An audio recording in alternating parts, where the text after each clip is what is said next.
제가 봉독해 드리겠습니다. 그 후에 유대인의 명절이 되어 예수께서 예루살렘에 올라가시니라. 예루살렘에 있는 양문 곁에 히브리 말로 베데스다라 하는 못이 있는데 거기 행각 5이 있고 그 안에 많은 병자, 맹인, 다리 저는 사람, 혈기 마른 사람들이 누워 물의 움직임을 기다리니 이는 천사가 가끔 못에 내려와 물을 움직이게 하는데 움직인 후에 먼저 들어가는 자는 어떤 병에 걸렸든지 낫게 되밀어라. 거기 38해 된 병자가 있더라. 예수께서 그 누운 것을 보시고 병이 벌써 오래된 줄 아시고 이르시되 네가 낫고자 하느냐. 병자가 대답하되 주여 물이 움직일 때 나를 못에 넣어주는 사람이 없어 내가 가는 동안에 다른 사람이 먼저 내려가나이다. 예수께서 이르시되 일어나 네 자리를 들고 걸어가라 하시니 그 사람이 곧 나아서 자리를 들고 걸어다니라. 이날은 안식일이니 유대인들이 병나은 사람에게 이르되 안식일인데 네가 자리를 들고 가는 것이 옳지 아니하니라. 대답하되 나를 낫게 한 그가 자리를 들고 걸어가라 하더라 하니 그들이 묻되 너에게 자리를 들고 걸어가라 하는 사람이 누구냐 하되 고침을 받은 사람은 그가 누구인지 알지 못하니 이는 거기 사람이 많으므로 예수께서 이미 피하셨음이라. 그 후에 예수께서 성전에서 그 사람을 만나 이르시되 보라 네가 나았으니 더 심한 것이 생기지 않게 다시는 죄를 범하지 말라 하시니 그 사람이 유대인들에게 가서 자기를 고친 이는 예수라 하니라. 아멘. 요한복음을 잘 보시면요, 예수님께서 명절마다 예루살렘에 올라가신 그런 장면들이 기록이 되어 있습니다. 오늘도 명절에 맞아서 예수님께서 예루살렘에 올라가셨다고 합니다. 정확하게 어떤 명절인지는 알 수 없습니다. 이스라엘 백성들이 지키는 3대 절기인지 아니면 또 다른 절기인지는 알 수 없는데 다만 대부분의 학자들은 시기적으로 아마 오순절이 아니었을까, 그렇게 맥추절을 지나고 바로 다음 날이 아니었을까라는 그런 추측을 이제 하기는 합니다. 예수님이 이 명절에 사람들이 잘 가지 않는 베데스다라는 연못을 찾아가십니다. 왜 사람들이 가지 않는가는 좀 이따 말씀을 드리고요. 이 연못은 사실 정상적인 사람은 가지 않지만 병자들로 인해서 항상 복잡한 그런 지역입니다. 성전에서 그렇게 멀지 않은 곳에 있었고 또 근처에서 바로 그 베데스다 연못 근처에는 성전에서 제사를 지낼 때 사용할 짐승들, 특히 양을 들고 몰고 가는 양문이라는 문이 있었습니다.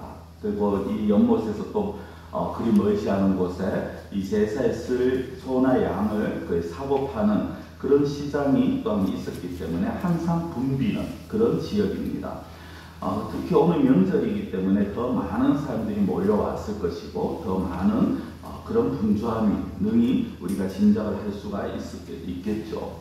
이 어떤 분주한 그런 연못에, 그리고 이 베데스다라는 연못에 이 예수님 당시에 이상한 소문이 하나가 돌고 있었습니다. 그 무엇이냐면 이 연못 밑바닥에 한 번씩 밑바닥에서부터 물이 끓어오르는 현상이 있는데 이 끓어오를 때 이제 누구든지 먼저 가면은 그 몸이 치유가 되어진다라는 그런 소문이 퍼지기 시작을 합니다.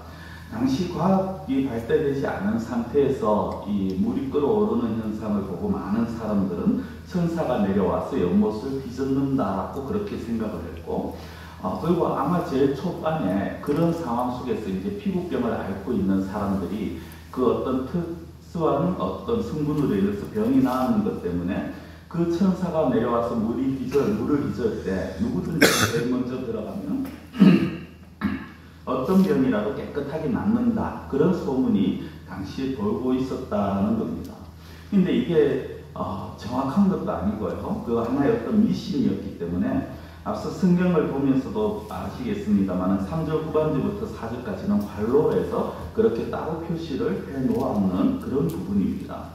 어쨌든 이 소문 때문에 수많은 병자들이 자신의 힘으로 또는 가족들의 부축을 받아서 그 연못에 몰려듭니다. 그리고 연못 네 군데 어떻게 보면은 이제 기둥들이 있었고 그 기둥들 중심으로 인해서 사람들이 자리를 잡고 받고 그 천사가 내려와서 물을 희석기만을 기다리는 그런 상황입니다. 그 상황을 한번 생각해 보십시오. 그 연못에서 조금 떨어진 곳에는 많은 사람들이 왕래를 하고 그 연못 주변에는 굉장히 고통과 괴로움 가운데 있는 그런 어떤 사람들이 거기에 몰려있는 그런 상황입니다. 좀 과장되게 말씀을 드리면은 비극적 인생들의 어떤 집합소와 같은 그런 상황이죠. 어떤 자신들의 질병, 자신들의 어떤 몸의 육신의 약함으로 인해서 그곳에서 그 어떤 물이 움직이기만을 기다리는 그런 상황입니다. 그러다 보니까 건강한 사람들은 일부러든 아니면은 뭐 의도하든 의도치 않든 간에 그 자리를 일부러 피해갑니다. 가급적이면 그 연못에 가지 않는 그런 자리가 바로 이 베데스다 연못이라는 거죠. 근데 그 베데스다 연못에 예수님께서 지금 찾아가십니다. 그냥 지나가는 길목에서 그 연못을 들리는 것이 아니라 일부러 그 연못을 찾아갑니다. 시간을 내어서 발걸음을 합니다. 이유는 단 하나죠. 예수님이 누군가를 만나시기 위함이라는 겁니다. 그 사람이 누구이고 그 사람의 이름과 그 사람의 어떤 나이와 정확한 것은 성경에 나오지 않습니다. 성경에 나오는 건 하나입니다. 병이 생긴 지 38년 되었더라. 이 사람이 병이 생긴 지 38년이라는 건 최소한 지금 나이는 38세보다 더 되었다라는 거겠죠. 꼼짝할 수 없는 상태, 누워서 움직일 수 없는 상태로 38년을 보냅니다. 너무나 비참한 상태입니다. 우리가 누워서 정말 어떻게 보면은 병원의 응급실 같은 곳에서 중환자실에서 그냥 혼수 상태로 있는 거 한 달, 두 달만 되어도 굉장히 비참하다라고 말을 하는데 38년 된 꼼짝없이 누워있는 그런 상태라는 거죠. 그런 사람에게 예수님이 다가가십니다. 그리고 그 남자를 향해서 그 사람을 향해서 예수님께서 말씀을 하시죠. 즉 예수님이 이곳에 가셨을 때는 예수님이 어떤 뜻하신 바가 있다라는 것입니다. 제가 요한복음을 계속해서 말씀을 드리면서 드리는 말씀 중에 하나가 뭐냐면은 예수님이 하시는 일에는 아무 계획이나 아니면 목적 없이 하시는 것은 없다라는 겁니다. 우리가 살아가면서 우리에게 닥치는 상황들, 우리가 그것을 우리의 지식으로, 우리의 지혜로 깨닫지 못하는 부분은 있을 수 있습니다. 왜 하나님 나에게 이런 일이 생깁니까? 라고 의문을 품을 수는 있지만, 그러나 그 모든 것 가운데 예수님께서 계획 없이, 생각 없이, 목적 없이 하시는 일은 없다는 겁니다. 사상에 보면은 사마리아라는 지역의 수가성에 들어가서 사마리아 여인을 만나시는 것도 같은 맥락에서 우리가 생각을 해볼 수가 있는 거죠. 많은 사람들이 예수님이 사마리아 지역에 갔을 때 수가성 여인과 대화를 할 때 왜 저런 사람과 대화를 할까 궁금했지만은 그러나 그들이 깨닫지 못한 또 우리가 깨닫지 못한 우리 가운데 예수님의 뜻이 있다라는 것입니다. 그렇기 때문에 이 예수님이 이 병자를 찾아가신 것에도 예수님의 뜻이 있으신 거죠. 그렇게 이 병자를 만나신 예수님께서 병자에게 네 자리를 들고 걸어가라 라고 말씀을 하시고 이 병자는 그 순간 일어나서 자기의 자리를 갖고 집으로 돌아갑니다. 사실 예수님을 만나기 전까지 이 병자의 모습은요 너무나도 비참하고 절망적이었습니다. 38년을 움직일 수가 없었습니다. 아무래도 자기도 이제 여러 사람을 통해서 의사도 만나봤겠죠. 여러 사람들 여러 가지 이야기를 들어봤을 겁니다. 민간요법도 사용해보고 당시에는 당시 최고의 어떤 의술이라는 것을 기대도 해봤을 겁니다. 그러나 아무도 자신의 병을 고칠 사람이 없다라는 것, 그 누구도 자신의 병을 더 이상 고칠 수 없다라는 걸 알았을 때 그는 어쩌면은 이미 아마 죽음과 같은, 죽음을 맛본 것과 같은 그런 시간이었을 것입니다. 더 이상 고통이 보이지 않는 상황, 죽음과 같은 그런 어떤 고통의 연속이었을 것이죠. 그런데 이 모습이 사실 어떻게 보면 우리의 모습이 아닌가라는 생각을 해봅니다. 성경은 우리가 물론 우리의 육신이 38년이나 병자로 누워 있었다 그렇지는 않습니다. 우리의 육신은 어떻게 보면 이 38년 된 병자보다 너무나도 멀쩡합니다. 우리의 살아가는 것도 그렇게 비참하고 고통스럽지는 않았을 겁니다. 그러나 우리의 영혼은 어쩌면 이 38년 된 병자와 마찬가지가 아니었겠느냐는 겁니다.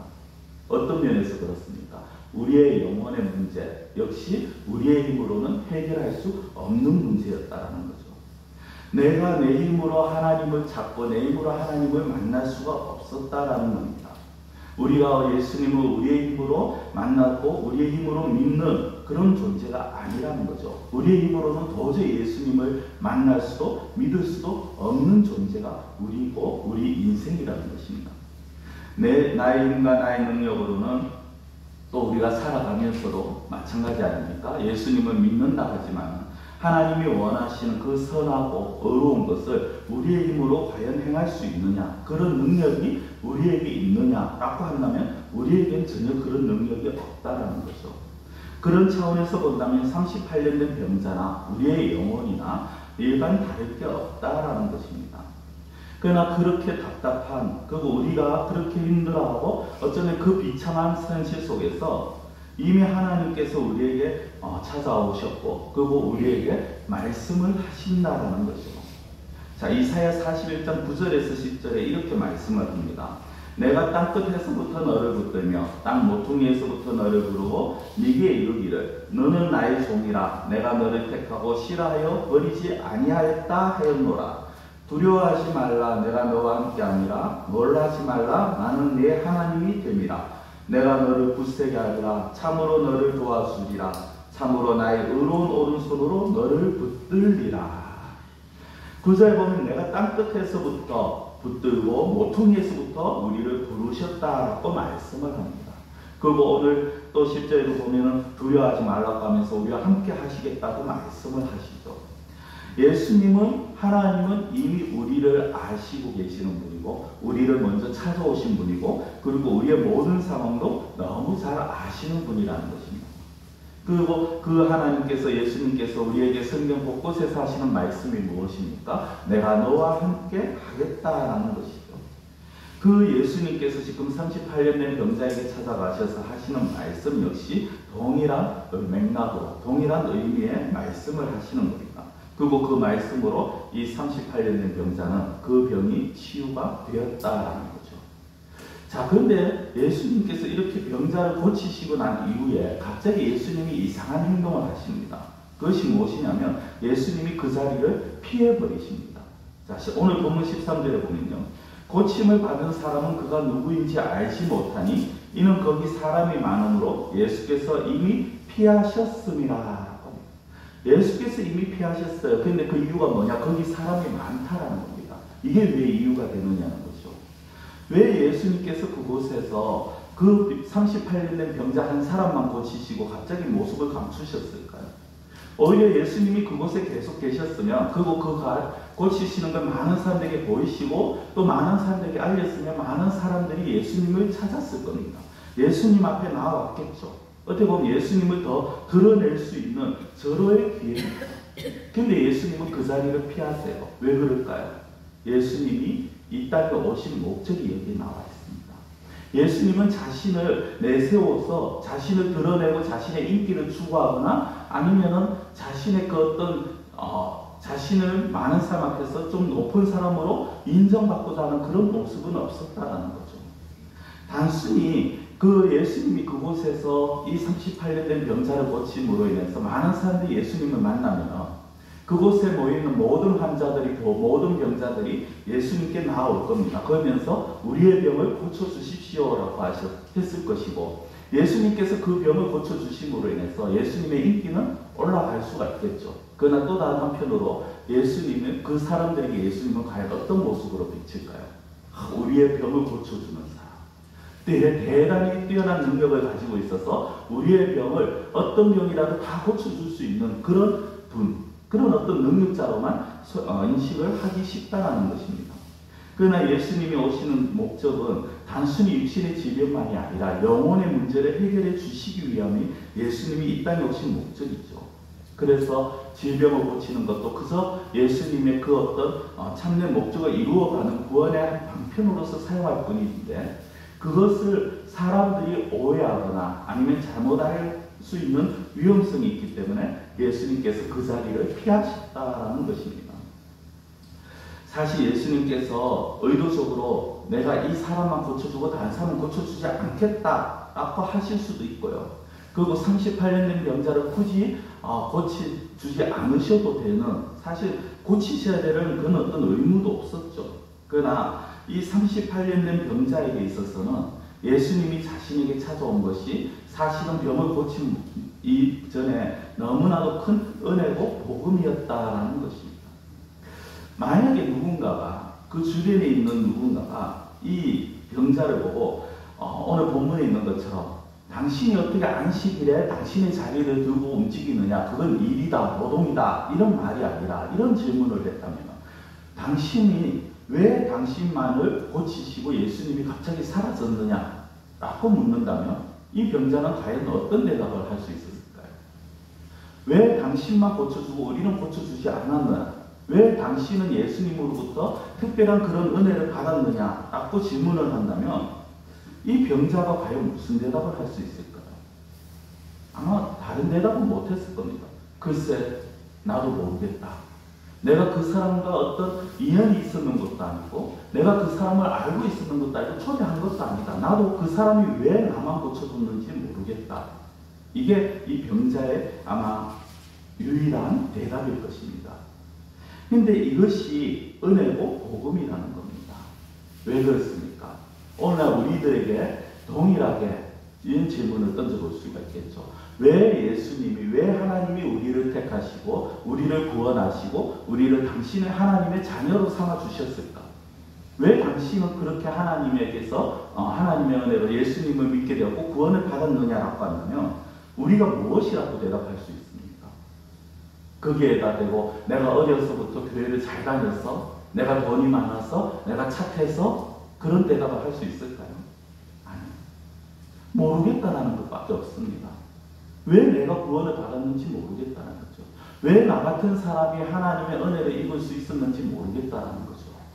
근데 그 모르겠다라는 그 대답 안에 무엇이 숨어 있습니까? 그렇기 때문에 이것이 하나님의 은혜라는 겁니다. 그렇기 때문에 우리가 구원받은 게 하나님의 은혜요, 하나님의 능력이요, 복음이라는 것이죠. 여러분, 특별히 오늘 이 38년 된 병자를 고치시는 예수님을 보면서요, 이 38년 된 병자를 고쳐주신 이 날은 안식일이라고 그렇게 나옵니다. 사실 안식일 오늘날로 주일입니다. 근데 주일에 병을 고쳤다, 우리 입장에서는 큰 문제가 되지 않습니다만, 당시 이스라엘 사회에서 이 안식일에 병자를 고쳤다, 그리고 병을 나은 사람이 자기의 들것을 들고 자기의 자리를 들고 움직였다, 이거는 하나의 노동입니다. 노동을 했다라는 것은, 안식일에 노동을 했다라는 것은 하나님의 계명, 사계명, 주일을, 안식일을 거룩히 지키라는 그 계명을 고의적으로 어긴 것이 되고요. 그래서 어떤 수모를 받든, 심지어는 목숨의 위협까지 당한다 할지라도 변명할 수 없는, 그것까지 감수해야 되는 그런 상황입니다. 그럼에도 불구하고 예수님이 그 환자를 찾아가서 내 자리를 들고 걸어가라라고 말씀을 하시고 그 환자를 고쳐주시죠. 이 병자에게만이 아니죠. 예수님이 목숨의 위협을 무릅쓰고 이 병자에게 하신 것을 넘어서서 저와 여러분들 위해서는 심지어 목숨을 내어주신 분입니다.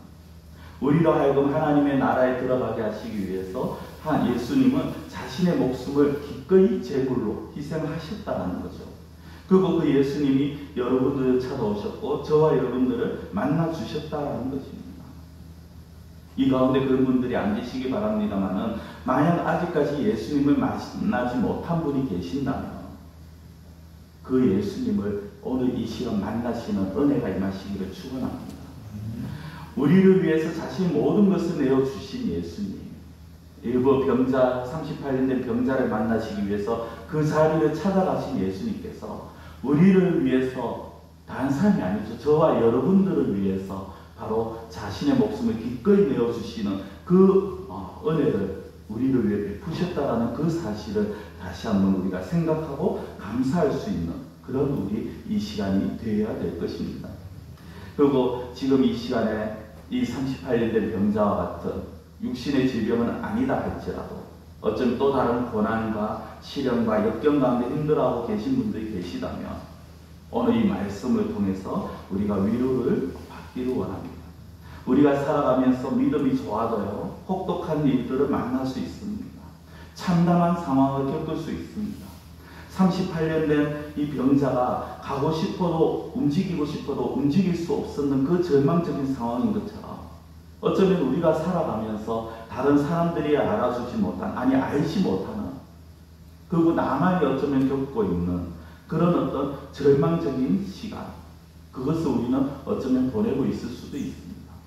살아가면서 소망과 희망이 보이지 않을 수 있습니다. 그때 기억하셔야 될 것은 그런 우리를 위해서 예수님이 찾아오셨다라는 것입니다.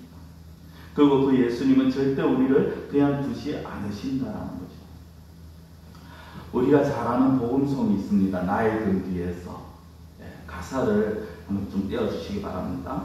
제가 후렴 부분은 빼고요. 앞부분만 읽어드리면 이렇습니다. 나의 등 뒤에서 나를 도우시는 주, 나의 인생길에서 지치고 고나여 매일처럼 주저앉고 싶을 때 나를 밀어주시네. 나의 등 뒤에서 나를 도우시는 주, 평안히 길을 갈 땐 보이지 않아도 지치고 고나여 넘어질 때면 다가와 손 내미시네.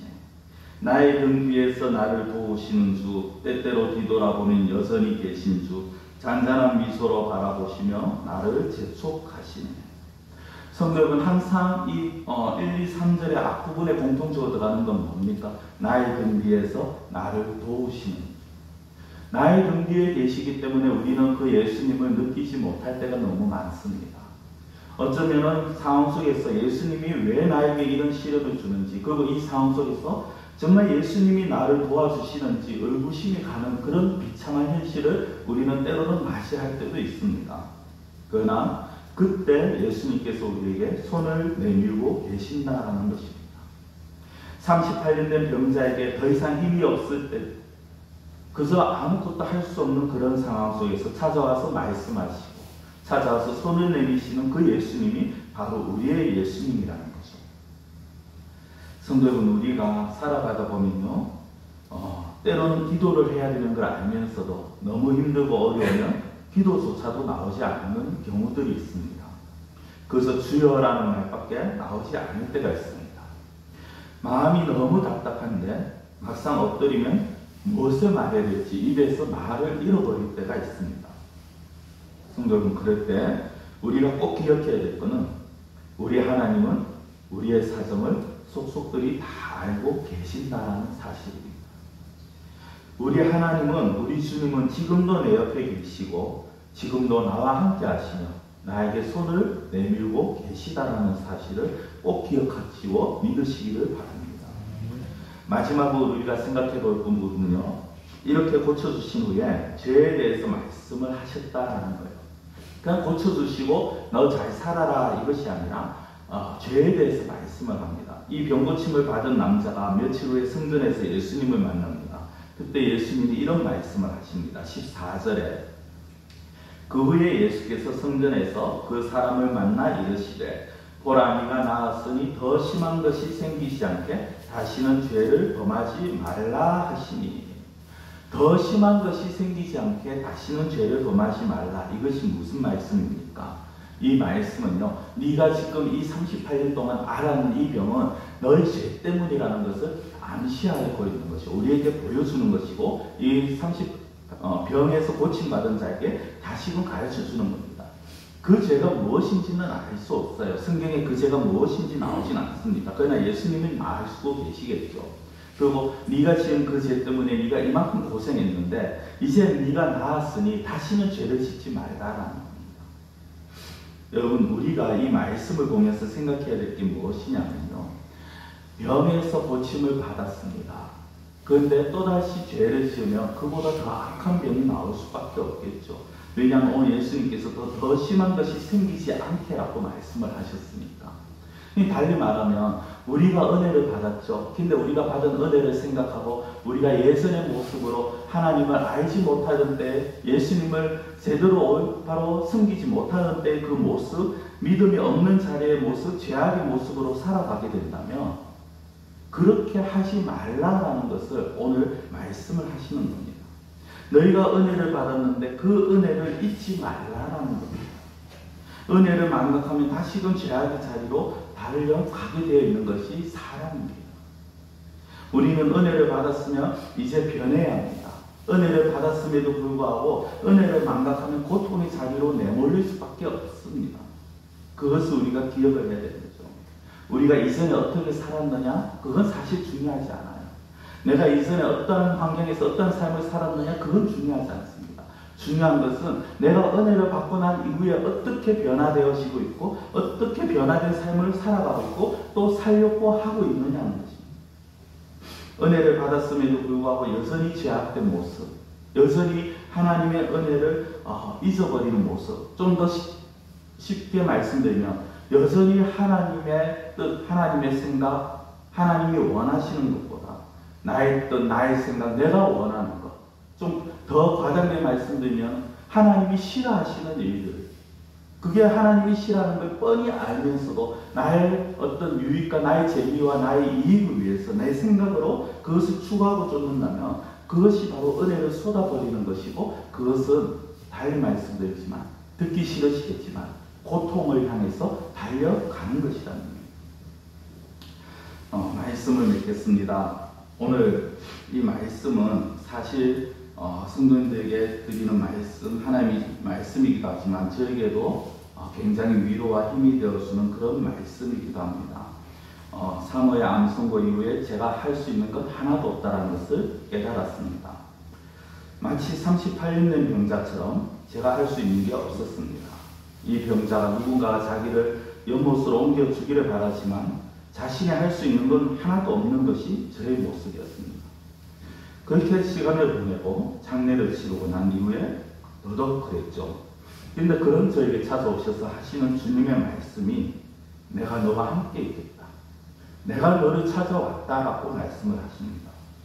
저는 이 자리에 계신 모든 분들이 이러한 주님을 늘 기억하시고 이 주님과 동행하시는 은혜가 임하기를 축원합니다. 물론 우리가 살아가면서 힘들고 어렵습니다. 많은 문제들이 겪습니다. 감당할 수 없는 그런 고통을 만날 때도 있습니다. 그럴 때 기억하실 것은 먼저 아시고 먼저 찾아오시고 우리와 함께 하시는 그 주님의 손을 기억하시고 또 그 주님의 손을 꼭 붙드시고 나아가시는 그런 우리 성도님들이 되시기를 축원합니다. 기도드리겠습니다. 사랑의 하나님 아버지, 우리가 살아가면서 우리가 감당할 수 없는 문제를